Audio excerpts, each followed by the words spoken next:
Betrayed on her wedding day for a railroad heiress, a humiliated bride's nightmare was only beginning.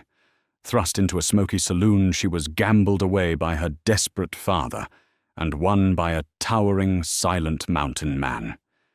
This is a true tale of frontier survival, heartbreak, and unexpected redemption. Dust swirled around the wooden steps of the Oakhaven Congregational Church, carried by a dry, unforgiving Colorado wind. Inside the stifling pine-board sanctuary, Abigail Montgomery stood in a dress of faded ivory cotton.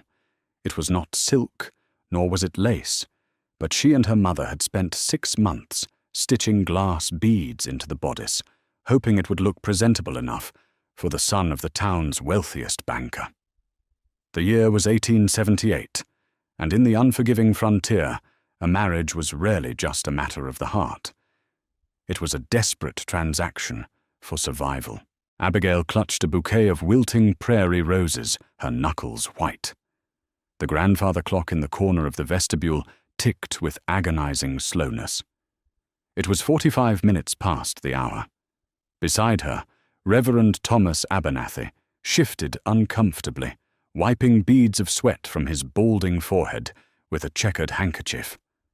The pews were packed with the residents of Oakhaven, their murmurs growing from polite whispers into a low, buzzing hive of speculation.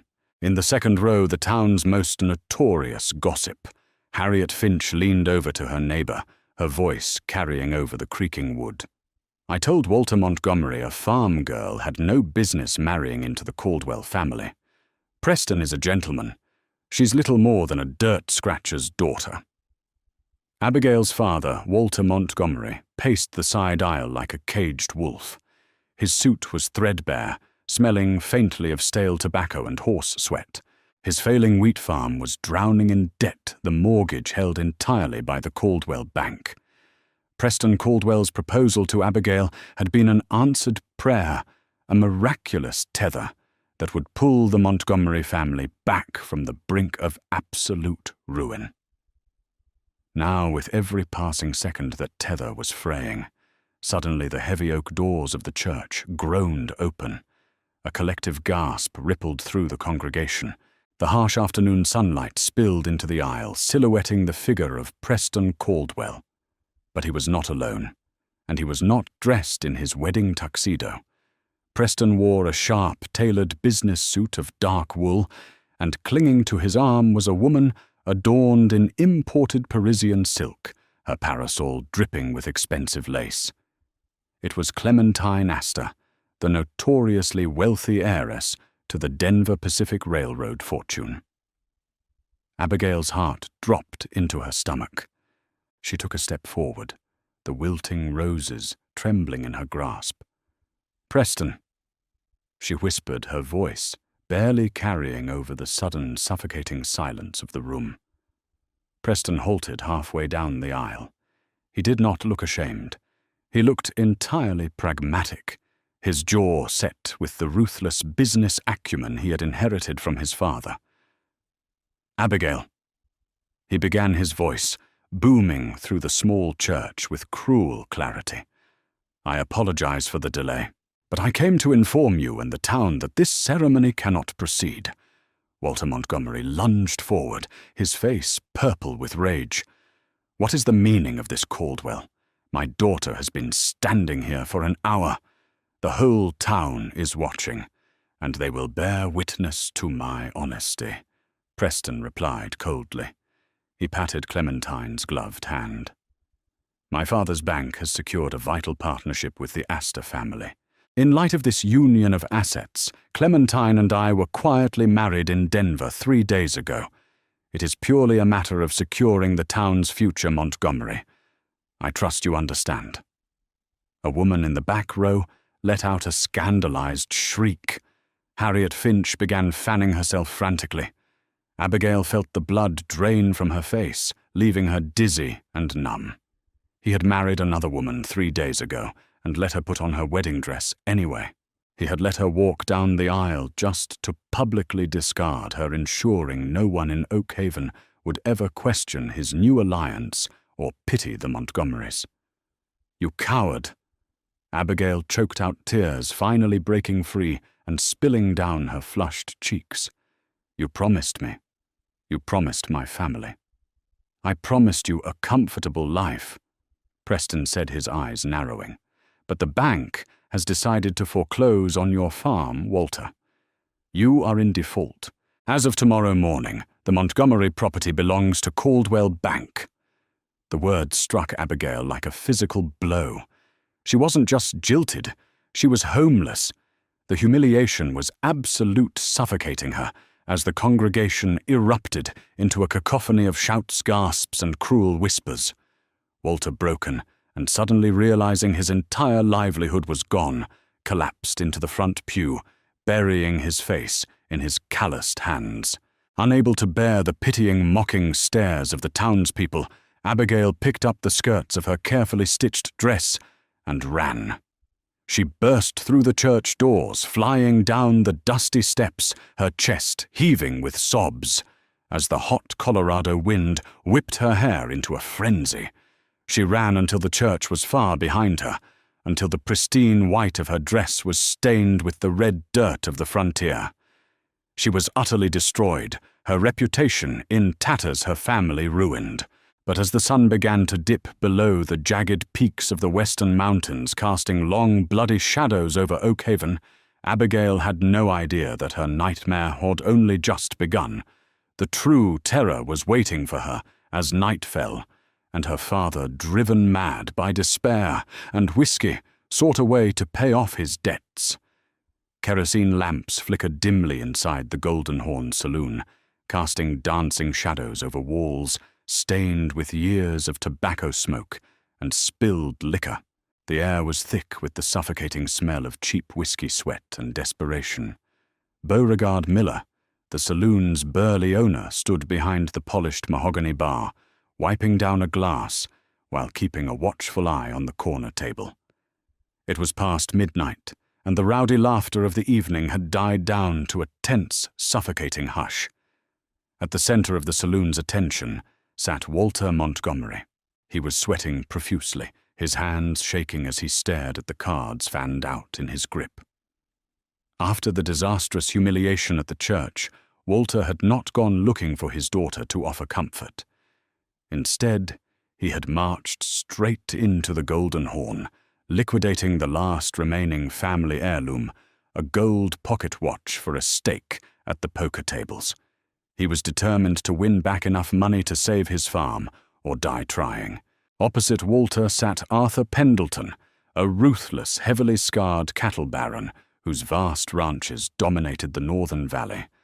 Pendleton was a cruel man who enjoyed watching the weak squirm, and tonight Walter was his favorite entertainment. Pendleton chewed on a thick cigar, a smug smile plastered across his weathered face. A large pile of silver dollars and gold coins sat between them. "You're out of coin, Walter," Pendleton drawled, blowing a thick ring of smoke into the air. "The farm is gone. Your watch is gone. I suggest you fold and crawl out of here before you lose the boots on your feet." Walter's eyes darted around the room like a trapped animal. His gaze suddenly landed on Abigail, who stood trembling near the saloon doors. Beauregard had found her, wandering the dark streets, and brought her inside for safety. But a saloon was no place for a ruined bride. She still wore her dusty, tear-stained wedding dress, looking like a ghost haunting the edges of a nightmare. "I have one last thing of value," Walter slurred, his voice desperate. He pointed a shaking, calloused finger at his daughter. "My girl, Abigail. She's strong, she can work, and she needs a husband or a master since Caldwell cast her aside. I wager her contract of indenture, 10 years of labor or her hand in marriage. Your choice." A collective murmur of shock rippled through the hardened cowboys and gamblers. Abigail gasped, stepping back against the swinging doors. "Father, no!" she cried, her voice cracking. "You can't—" "Shut up, Abby!" Walter roared, slamming his fist on the table. "I'm saving our lives. Pendleton's eyes raked over Abigail, a dark, predatory gleam entering his gaze. He chuckled, tossing a heavy leather pouch of gold onto the center of the table. "I'll take that wager, Walter. The girl will make a fine addition to my household. Deal the cards." Before the dealer could distribute the river card, the saloon's heavy swinging doors burst open. The sudden draft snuffed out the nearest lantern. In the doorway stood a man who seemed to swallow all the light in the room. He was a giant of a man, clad in thick buckskin and a heavy bearskin coat despite the summer heat. His dark hair fell past his shoulders, and a thick, untamed beard framed a face scarred by claws and harsh winters. He carried the distinct scent of pine needles, wood smoke, and raw wilderness. It was Gideon Cross, a reclusive mountain man who lived high up in the unforgiving peaks of the Rockies. Gideon rarely came down to Oakhaven, only appearing once a season to trade pelts for salt ammunition and coffee. Gideon stepped into the saloon, his heavy leather boots thudding against the floorboards. The room parted for him instantly. His piercing, icy blue eyes scanned the room, settling on the weeping bride in the corner, and then moving to the poker table. "I'll buy into this hand." Gideon's voice was a deep, gravelly rumble that vibrated through the floorboards. Pendleton scowled. "This is a private game, mountain man. We ain't playing for pelts." Without a word, Gideon reached into his heavy coat and tossed a massive, unrefined gold nugget onto the table. It landed with a heavy, solid thud.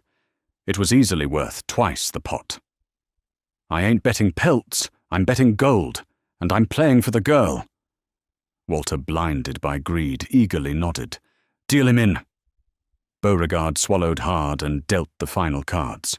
The silence in the Golden Horn was absolute. The only sound was the ticking of the clock above the bar and the ragged breathing of Abigail, who watched her fate being decided by pieces of painted cardboard. Pendleton sneered, throwing down his cards.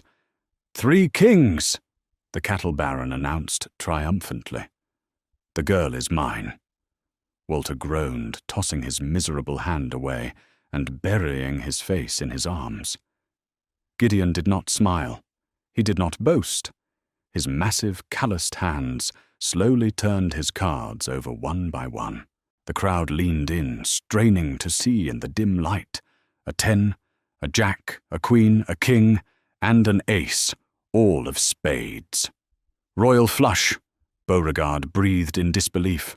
"The mountain man wins." Pendleton leapt to his feet, knocking his chair backward. "You cheated, you dirty savage!" he roared, reaching for the revolver at his hip. Before Pendleton's fingers could even brush the handle of his gun, Gideon's hand shot across the table. He grabbed the cattle baron by the throat, lifting him an inch off the ground with terrifying ease. "I don't cheat," Gideon whispered, his icy eyes drilling into Pendleton's terrified face. "And if you touch that iron, I'll break you in half." Gideon dropped the gasping baron, scooped his winnings into a burlap sack, and turned away from the table. He did not look at Walter, who was busy sobbing into his empty whiskey glass. Instead, Gideon walked straight toward Abigail. She pressed herself against the wall, her heart hammering against her ribs like a trapped bird. He was terrifying, a wild, untamed beast of a man. Gideon stopped a few feet from her. He reached out his massive fingers, gently brushing a speck of dust from the shoulder of her ruined wedding dress. "Grab your things," he said softly, his gravelly voice surprisingly calm. "We have a long ride up the mountain before the snow sets in." Bitter winds howled through the jagged passes of the San Juan Mountains, biting through the thin cotton of Abigail's ruined dress. She rode behind Gideon Cross on the back of his massive Shire horse, her numb fingers clutching the thick wool of his coat. They had been riding for hours in total silence, leaving the treacherous judgment of Oakhaven far below. The trail was narrow and perilous, winding upward into an unforgiving domain of ancient pines and jagged granite. With every mile, Abigail's exhaustion battled her sheer terror. She had been bought, traded like a sack of winter wheat. She was entirely at the mercy of a towering mountain man whose reputation in town was composed mostly of frightening campfire stories. Snow began to fall as they reached a high plateau, dusting the spruce branches in a ghostly white. Gideon finally brought the massive horse to a halt in front of a sturdy hand-hewn log cabin, nestled against a sheer rock face. It was completely hidden from the valley below, a fortress built against the brutal frontier winters. He dismounted with surprising grace for a man of his size, and reached up his large hands, gripping her waist to pull her down. Abigail's legs buckled the moment her boots hit the frozen earth. Before she could fall, Gideon caught her, lifting her effortlessly into his arms and carrying her through the heavy timber door. Inside the cabin was not the feral den she had expected. It was impeccably clean. A large stone hearth dominated one wall, while sturdy hand-carved furniture filled the space. Cast-iron pans hung neatly above a pristine wood stove. He set her down gently on a bare pelt rug near the hearth, and immediately set to work, striking a match. Within minutes, a roaring fire cast a warm, golden glow over the room. Gideon handed her a heavy wool blanket and a steaming tin cup of black coffee. "Drink," he commanded, his voice a low rumble. "Hypothermia sets in fast up here." Abigail wrapped her trembling hands around the mug, the heat seeping into her frozen bones. She looked up at him, her eyes wide with lingering dread. "What happens now?" she whispered, her voice cracking. "Do I cook for you? Do I share your bed?" Gideon paused, his massive frame freezing in the act of unbuckling his gun belt. He turned slowly, his piercing blue eyes meeting hers. There was no malice in them, only a profound, weary sadness. "You do neither unless you choose to cook for your own survival," he said flatly. "I didn't buy a wife, Miss Montgomery, and I certainly didn't buy a slave." Abigail blinked, utterly confused. "Then why you paid a fortune in gold for me? Why would you do that if you expect nothing in return?" Gideon pulled up a wooden chair and sat down, heavily resting his forearms on his knees. 14 years ago, during the cholera outbreak of '64, my mother and I were passing through Oakhaven. We were starving, sick, and flat broke. The town turned us away. Every single door was slammed in our faces except one. He stared deeply into the fire, the flickering flames reflecting in his eyes. "Your grandfather, Elias Montgomery. He took us in. He fed us, hid us in his barn, and brought a doctor. My mother didn't survive, but I did. Elias gave me a rifle, a horse, and enough supplies to make it to the high country." A stunned silence filled the cabin. Abigail remembered her grandfather as a stern but deeply moral man. He had died when she was just a girl, long before the Caldwell Bank got its claws into their family farm. "I heard the rumors in town when I came down for supplies," Gideon continued, his voice hardening. "I heard what Preston Caldwell planned to do. I heard about your father's debts. I went to the church to stop the wedding, to offer your father the gold to pay off his mortgage so you wouldn't have to marry that snake. But I was too late. When I found out your father was at the Golden Horn, gambling your life away to Arthur Pendleton, I did what Elias would have done." Tears pricked Abigail's eyes, but this time they were not tears of humiliation. They were tears of profound relief and overwhelming gratitude. She wasn't a prize. She was a debt repaid. "You're safe here," Gideon said, standing up and moving toward a small alcove separated by a thick canvas curtain. "That bed is yours. I'll sleep by the fire. When the spring thaw comes and the pass is clear, I'll take you to Denver. You'll have enough gold to start a new life far away from men like Caldwell and Pendleton." Over the next few weeks, the Colorado winter slammed into the mountains with brutal force. Snowdrifts piled 10 feet high, locking them inside the cabin. Despite Gideon's insistence that she rest, Abigail refused to be idle. She was a farm girl, raised to work from dawn until dusk. She took over the mending cooked hearty stews from dried venison and root vegetables, and learned to clean and oil Gideon's Winchester rifles. A quiet rhythm developed between them. The mountain man who had terrified her in the saloon revealed himself to be a man of deep intellect and quiet honor. In the evenings they sat by the fire, and Gideon would read aloud from heavily worn books he had ordered from the East Shakespeare Dickens and the essays of Ralph Waldo Emerson. Abigail found herself watching the firelight dance across his rugged, scarred face, her heart fluttering in a way it never had for Preston Caldwell. She was no longer the naive girl left at the altar. The harsh winds of the mountain were stripping away her fragility, forging her into a resilient woman of the frontier. But the past is never easily buried in the Wild West.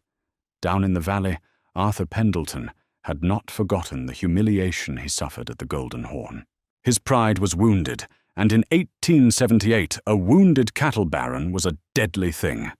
Rumors swirled that the mountain man was hoarding a massive fortune in unrefined gold.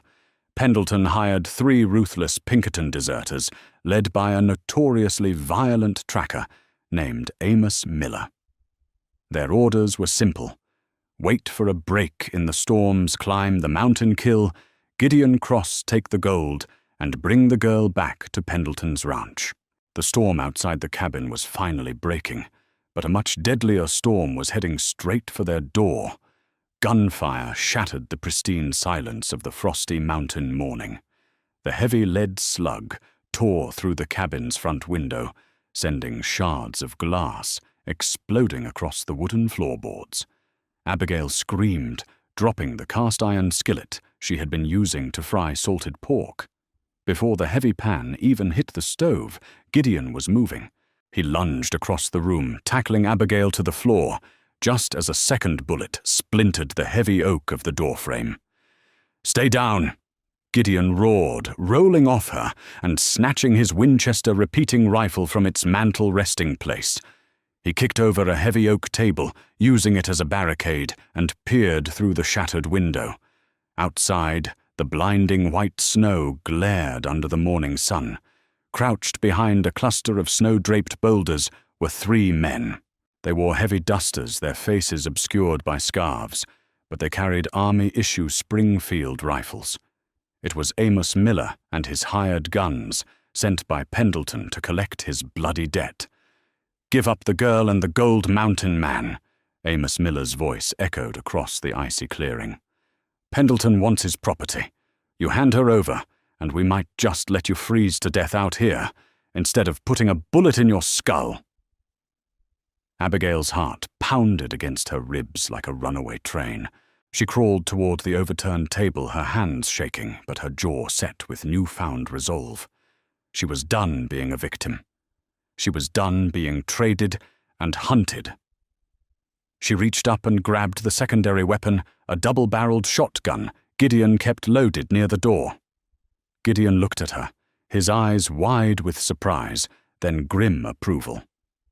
"They're trying to flank us," he muttered, racking the lever of his Winchester. "2 on the left one, moving right through the timber." "I've got the right," Abigail said, her voice surprisingly steady. She rested the heavy barrel of the shotgun on a shattered windowsill, her finger resting against the cold iron trigger. The shootout erupted with deafening intensity. Gideon fired with terrifying precision, his Winchester barking rapidly. He clipped one of the men on the left, sending the hired gun tumbling into a snowdrift with a howl of pain. But Amos Miller was a seasoned killer. He laid down a suppressing fire that chewed through the cabin's exterior logs, filling the room with suffocating wood dust and smoke. Suddenly, the side door of the cabin groaned under a heavy kick. The third man had circled around. He burst through the timber, leveling his revolver at Gideon's back. Abigail didn't hesitate. She spun around, leveled the shotgun, and pulled the trigger. The thunderous blast shook the cabin, and the sheer force of the buckshot threw the intruder backward out the door into the snow, where he lay motionless. The recoil bruised Abigail's shoulder to the bone, but she barely felt it. Before she could reload, a bullet tore through the front window and struck Gideon. He grunted a sharp intake of breath and collapsed against the wall, clutching his side. Blood immediately began to stain his thick buckskin coat, a dark, wet crimson. "Gideon!" Abigail screamed, abandoning her weapon and rushing to his side. Outside, Amos Miller, realizing his men were down and the element of surprise was gone, cursed loudly. The sound of crunching snow signaled his retreat, fleeing back down the mountain trail to save his own life. The battle was over, but the war for Gideon's life had just begun. Abigail dragged Gideon's massive frame to the rug by the fire. Her hands were covered in his blood, but panic didn't consume her. The frontier had hardened her. She tore open his coat and shirt. The bullet had passed clean through his side, missing his vital organs, but he was bleeding heavily. For 3 agonizing days, Abigail fought a war against infection and fever. She boiled water, cauterized the wound with a heated iron rod, ignoring Gideon's agonizing roar, and applied poultices of pine sap and yarrow, just as her mother had taught her on the farm. She barely slept, wiping the sweat from his brow, whispering fiercely to him in the darkest hours of the night to stay with her. On the 4th morning, Gideon's fever finally broke. He opened his icy blue eyes, weak but lucid, to find Abigail asleep in the chair beside him, her hand gripping his tightly. He squeezed her fingers, and she awoke with a start, tears of relief flooding her face. "You saved my life, Abby," he whispered, his voice raspy. "You saved mine first," she replied, her voice thick with emotion. She leaned down, resting her forehead against his chest, listening to the steady, strong beat of his heart. The barrier between them was gone, burned away by gunpowder and fever. Months later, spring arrived in the San Juan Mountains, melting the snow and carpeting the high meadows in vibrant wildflowers. The passes were clear. True to his word, Gideon saddled the horses and handed Abigail a heavy leather pouch of gold, enough to buy a grand house in Denver or San Francisco.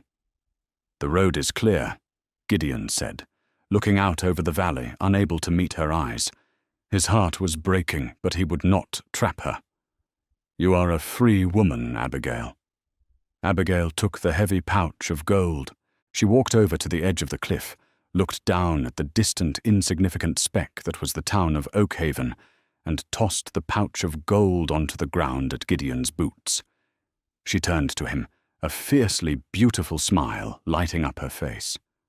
"I don't want to go to Denver, Gideon Cross," she said softly, stepping into his arms. "I want to go to the magistrate in Durango, and I want to marry a mountain man." Gideon's rugged face broke into a rare, genuine smile. He pulled her flush against his chest, capturing her lips in a kiss that tasted of pine smoke and absolute freedom. They rode into Durango a week later, standing before federal judge Moses Hallett. Abigail wore no white dress, only practical riding clothes, but as she said, her vows, she had never felt more like a bride. Back in Oak Haven, Preston Caldwell's fraudulent railroad deal collapsed, leaving his bank in ruins, while Abigail Montgomery Cross lived out her days as the undisputed queen of the high country, reigning fiercely beside the man who had gambled everything to win her heart.